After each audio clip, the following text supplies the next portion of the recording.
Avoidants often have a phantom ex, and that's an ex that they fantasize about while they're in a relationship with you, constantly drawing comparisons between the ex and you, and always portraying you in a negative light.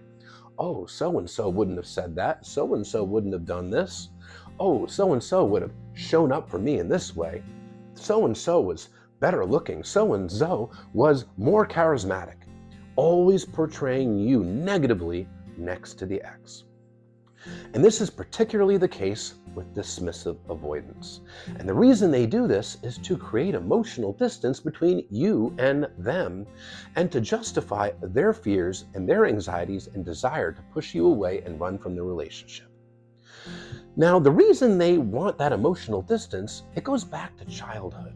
This is a person that received consistent childhood emotional neglect.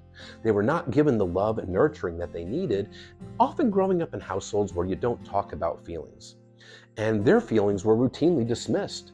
In addition to that, they often had parents that had very high expectations of them that they felt like they couldn't meet.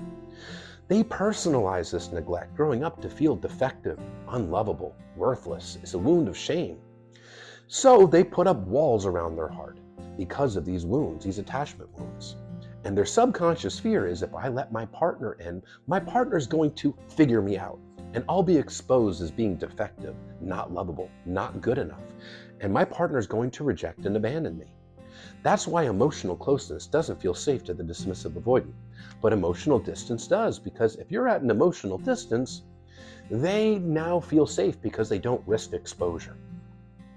So early on in the relationship, when they're all into you, that's the shared fantasy, because it's a fantasy to the avoidant.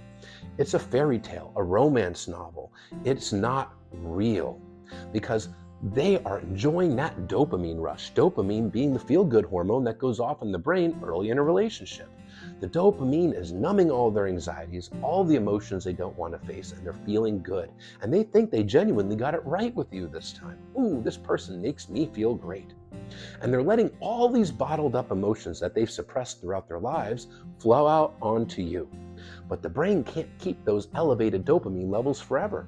And typically between that 4 to 8 month mark is when the honeymoon phase begins to end, because the dopamine's coming down. But now that the dopamine is coming down, all these fears and anxieties are bubbling up to the surface. And now they are really getting triggered. There's real relationship things happening.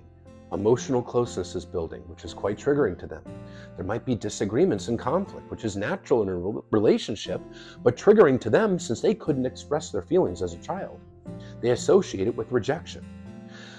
Your expectations. It's inevitable that you'll have expectations, and expectations are a normal part of a relationship, but it's triggering to them because they couldn't meet the expectations of their parents growing up. So they feel that even the bare minimum of expectations is insurmountable to them. They can't meet your expectations. They are inevitably going to disappoint you. All these things combined with the fear of losing their independence, let's not forget that one. They associate emotional closeness with being controlled and smothered. So they're now seeking emotional distance. They want to distance themselves from you to feel safe and soothe their anxiety, and possibly even exit the relationship. It's really hard to have emotional intimacy with somebody that you're constantly comparing to an ex. When you are fantasizing about an ex, how can you possibly have true emotional intimacy with your partner? You can't. It gets severed. Sometimes they will even openly compare you to the ex in a negative light, telling you how much better the ex was at this or that or this or that. And they're doing it to sever that intimacy. But they don't want to take accountability for their anxieties. They'd rather project it onto you because they avoid and they don't want to poke at that core wound of shame, which is that feeling of defectiveness. So rather than acknowledging any shortcomings or anxieties, which in their mind confirms their defectiveness, they can justify it by saying you were not as good as the ex. And it can be any ex. Doesn't necessarily mean it was even a healthy ex. It could have been a toxic, emotionally unavailable ex, or it could have been a great ex that they pushed away. But either way, in their mind, the ex is the one that got away, and you are just not as good as the ex, and they only go this route to justify their fears, avoid accountability, and create emotional distance between you and them. But rest assured, when the relationship with you ends and they go back to their phantom ex, that relationship will fail as well because their same insecurities and fears that are unhealed from those attachment wounds are inevitably going to get triggered again, and they'll push that person away too. And perhaps maybe you someday will be their phantom ex, especially if you are a consistent, loving partner. It makes it easier to put you up on the pedestal and create emotional distance between their next partner.